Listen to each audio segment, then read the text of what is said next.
Shalom adik-adik, apa kabar? Hari ini ketemu dengan Kak Ria dan Kak Eli. Iya, kita mau sharing, tapi sebelum sharing kita berdoa dulu ya. Yuk, Kakak Eli boleh pimpin kita berdoa ya? Yuk kita bersatu dalam doa.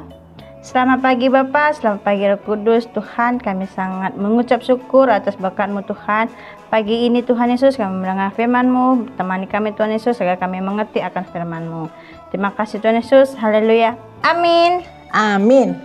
Adik-adik, hari ini Kak Ria mau mengajarkan atau bercerita sharing tentang hati yang mau dibentuk seperti bejananya Tuhan.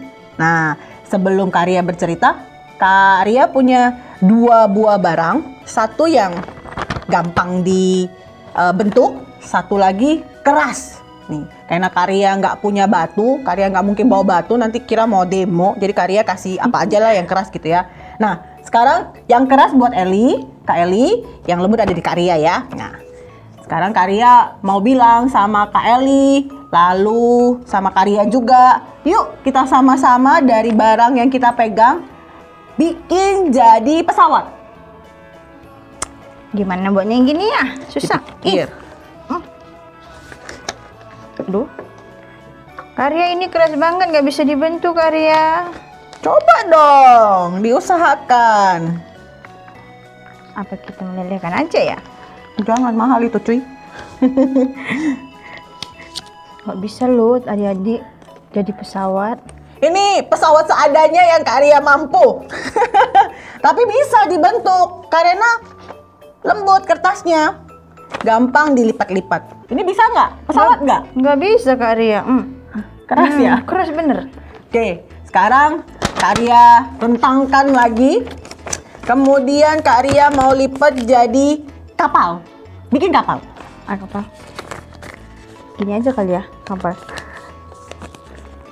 Jatuh dong Kak kalau misalnya duduknya di atas terus ada badai terjadi, nggak ada kanan kirinya buat pegangan. Bagaimana? Bisa nggak Kak? Nggak bisa Kak, terlalu keras. Nggak bisa dibentuk. Terlalu keras? Iya. Yakin nggak bisa? Nggak bisa nah. Bisa kan? Jadi Tombolnya kali ada yang harus dipencet-pencet. tombol. Ini mah tombol off on. Apalagi tuh? Coba dilihat-lihat dulu, siapa tahu ada.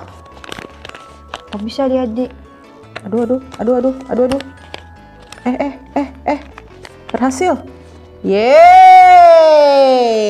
Masih ternyata Kak Ria ngerti cara lipat kapal. Hai. Bisa loh. Nah, kenapa sih kita pakai ilustrasi ini? Kenapa ada yang keras, lalu ada yang bisa dibentuk? Ini sama, sebenarnya Kak Ria mau bawa clay, tapi karena Kak Ria lupa, claynya ketinggalan, jadi Kak Ria pakai kertas.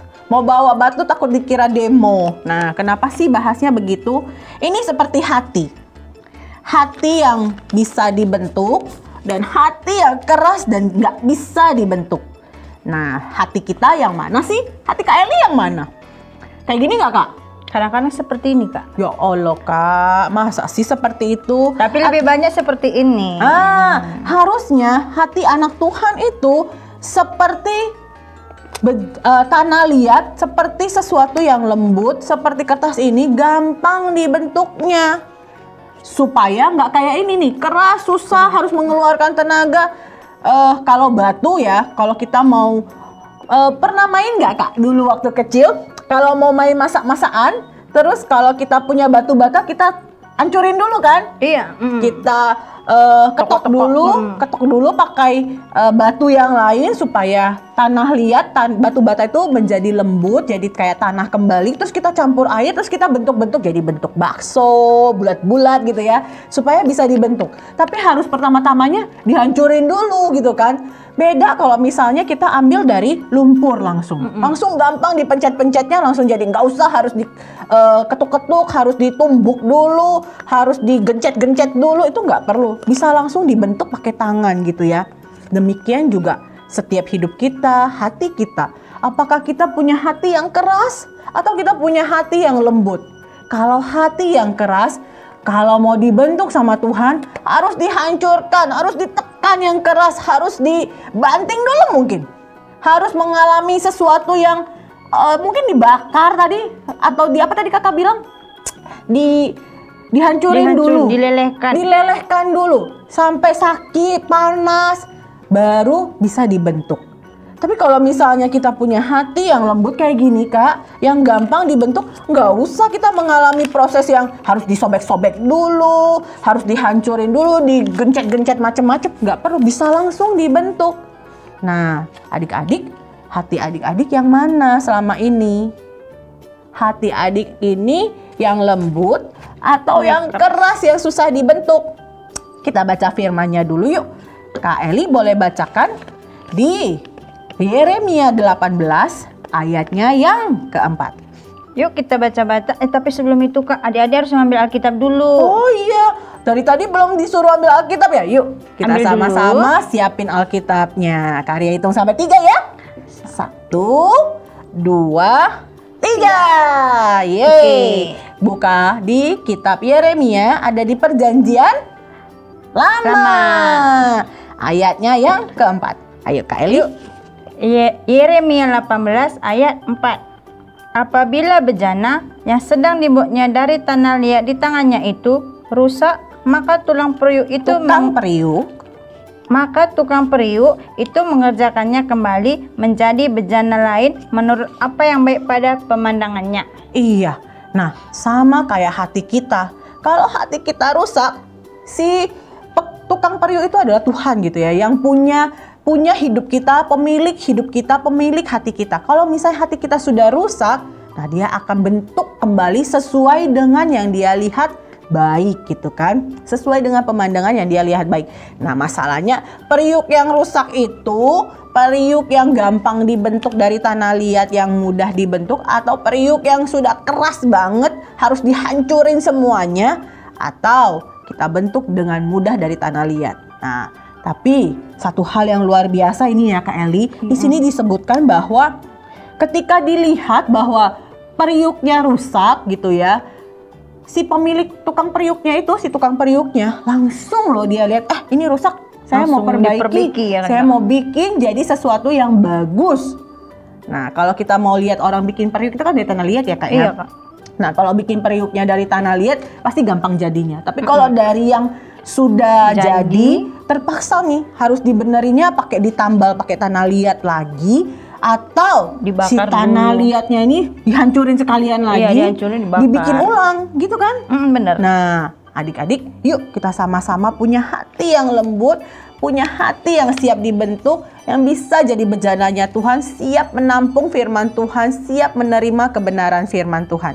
Karya percaya setiap adik-adik di rumah pasti luar biasa dan bisa. Bener ya Kak? Pastilah, harus bisa. Nah Kak Eli sendiri punya pengalaman gak sih? Tadi katanya Kak Eli pernah punya hati yang kadang-kadang keras, tapi lebih seringnya lembut. Nah keras itu karena apa sih? Kapan sih kakak menjadi keras? Hati kakak keras itu waktu SMP Kak.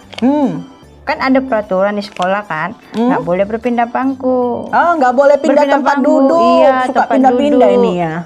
Siapa yang pindah duduk akan didenda 50.000. Wah, pindah tempat duduk, kena 50.000. Sekarang sih yang online nggak perlu Kak. Iya, dia mau pindah di mana-mana aja, di rumah juga.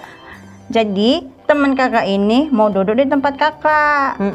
Kakak bilang dong nggak bisa karena akan didenda. Tapi dia memaki kakak, udah kakak hajar juga kan, kan. Sampai kedua orang tua kami datang, guru kami bilang maafkan dia. Tapi kakak bilang enggak, dia salah gitu. Tapi di situ hati kakak keras, nggak mau maafkan. Tapi sekarang kakak memaafkan semua orang. Puji Tuhan gitu ya. Dulu waktu SMP keras hatinya, nggak mau memaafkan. Tapi seiring dengan berjalannya waktu, sudah dibentuk sama Tuhan, Tuhan lembutkan pelan-pelan sehingga sekarang bisa mengampuni orang lain. Nah adik-adik, yuk kita belajar sama-sama, yuk belajar seperti Kak Eli juga. Memang mungkin setiap kita akan mengalami masa-masa yang sulit gitu ya, masa-masa yang berat, masa-masa bandel, tapi mari sama-sama yuk jadi hati yang lembut, jangan sampai keras sehingga harus dihancurkan, dilelehkan dulu, ketuk-ketuk, ditumbuk, ditekan-tekan, dibakar sama Tuhan, baru jadi hati yang lembut. Tapi belajar untuk yuk kita punya hati yang mau siap dibentuk seperti tanah liat, yang gampang, yang siap jadi apa saja yang Tuhan mau, oke. Bisa ya adik-adik, Karya percaya adik-adik di rumah pasti bisa karena Tuhan yang mampukan.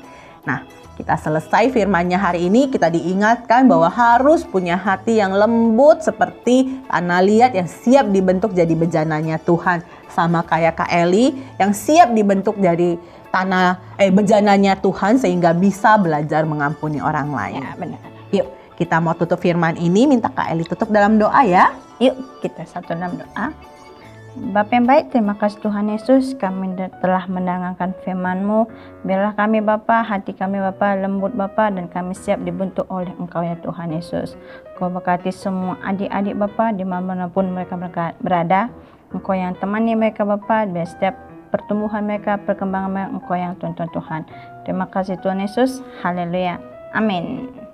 Ya, firman kita selesai, kita ketemu lagi di minggu-minggu selanjutnya. Tuhan Yesus memberkati. Dadah.